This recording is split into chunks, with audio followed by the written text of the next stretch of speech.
നവകേരള യാത്രയ്ക്കിടെ മുൻ മുഖ്യമന്ത്രി പിണറായി വിജയന്റെ ഗൺമാൻമാർ യൂത്ത് കോൺഗ്രസ് പ്രവർത്തകരെ മർദ്ദിച്ച കേസിൽ ചോദ്യങ്ങളുമായി കോടതി. തിരക്കുപിടിച്ച് എന്തിന് നരഹത്യാ കുറ്റം ചുമത്തിയത്? മെഡിക്കൽ ബോർഡ് റിപ്പോർട്ടിൽ ഗുരുതര മുറിവ് എന്ന വിവരം ഇല്ലല്ലോ എന്നും കോടതി ചോദിച്ചു. മർദ്ദന ദൃശ്യങ്ങളും കോടതി കണ്ടു. പോലീസ് ചിത്രീകരിച്ച ദൃശ്യമില്ലെന്ന് പറഞ്ഞതോടെ SIT ഉദ്യോഗസ്ഥനെ കോടതി വിളിച്ചുവരുത്തി. കേസ് ശനിയാഴ്ച പരിഗണിക്കുന്നതുവരെ ഗൺമാൻമാരുടെ അറസ്റ്റ് പാടില്ലെന്നും കോടതി നിർദ്ദേശിച്ചു.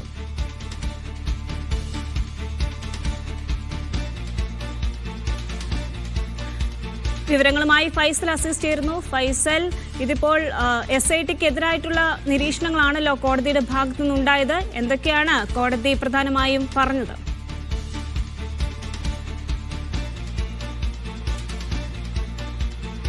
അതുല്യ, ഏതാനും വിശദമായ വാദങ്ങൾക്ക് ശേഷമാണ് കോടതി ഈ കേസ് 6-ാം തീയതിയിലേക്ക് മാറ്റിവെച്ചിരിക്കുന്നത്. അതായത് കോടതി പ്രധാനമായും ആദ്യം തന്നെ പ്രതിഭാഗം തന്നെയാണ് ഈ കേസ് വാദം ആരംഭിച്ചത്. തുടർന്ന് വാദിഭാഗം വന്ന് അങ്ങനെ വിശദമായ വാദം കേട്ടു. ഒരു മണിക്കൂറിന് മുകളിൽ തന്നെ ഈ വാദം നീണ്ടുനിന്നു എന്നതാണ് ഏറ്റവും പ്രധാനപ്പെട്ട കാര്യം. ഏതായാലും കോടതി ദൃശ്യങ്ങൾ ഒരിക്കൽ കൂടി ഈ 6-ാം തീയതി വീണ്ടും വാദം കേൾക്കും. അന്ന് ദൃശ്യങ്ങളുടെ ഫോറൻസിക് പരിശോധന ഉൾപ്പെടെയുള്ള കാര്യങ്ങളൊക്കെ തന്നെയും കോടതി പരിഗണിക്കും.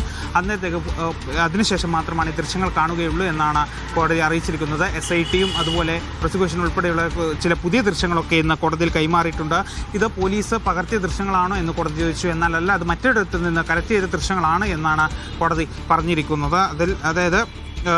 അതായത് കോടതി ഏറ്റവും എടുത്ത് പറയുന്ന കാര്യം, അതായത് സാധാരണ പ്രശ്നങ്ങൾ ഉണ്ടാകുമ്പോൾ പോലീസ് ദൃശ്യങ്ങൾ ചിത്രീകരിക്കാറുണ്ടല്ലോ എന്നാണ് കോടതി പറഞ്ഞത്. അതായത് കഴിഞ്ഞ 10 വർഷം മുൻപ് വരെ ഇത്തരത്തിൽ ദൃശ്യങ്ങൾ, സമരങ്ങളും പ്രതിഷേധങ്ങളൊക്കെ ഉണ്ടാകുമ്പോൾ കോടതി ദൃശ്യങ്ങളൊക്കെ ശേഖരിക്കാറുണ്ട്, അല്ലെങ്കിൽ ദൃശ്യങ്ങളൊക്കെ എടുക്കാറുണ്ട്. എന്തുകൊണ്ട് ആ ദൃശ്യങ്ങൾ ലഭിച്ചില്ല എന്ന് കോടതി ചോദിച്ചു. ചിത്രീകരിച്ച ദൃശ്യങ്ങൾ നശിപ്പിച്ചു കളഞ്ഞതായി കരുതണോ എന്നും കോടതി ഈ പ്രോസിക്യൂഷനോട് എടുത്തു ചോദിക്കുന്ന ഒരു സാഹചര്യമുണ്ടായി. മാത്രമല്ല, തിരക്ക് പിടിച്ച എന്തിന് IPC 308, BNS 308, അതായത് നരഹത്യ കുറ്റം എന്തിന് തിരക്ക് പിടിച്ച് ചുമത്തിയെന്നും കോടതി ചോദിക്കുന്നുണ്ട്.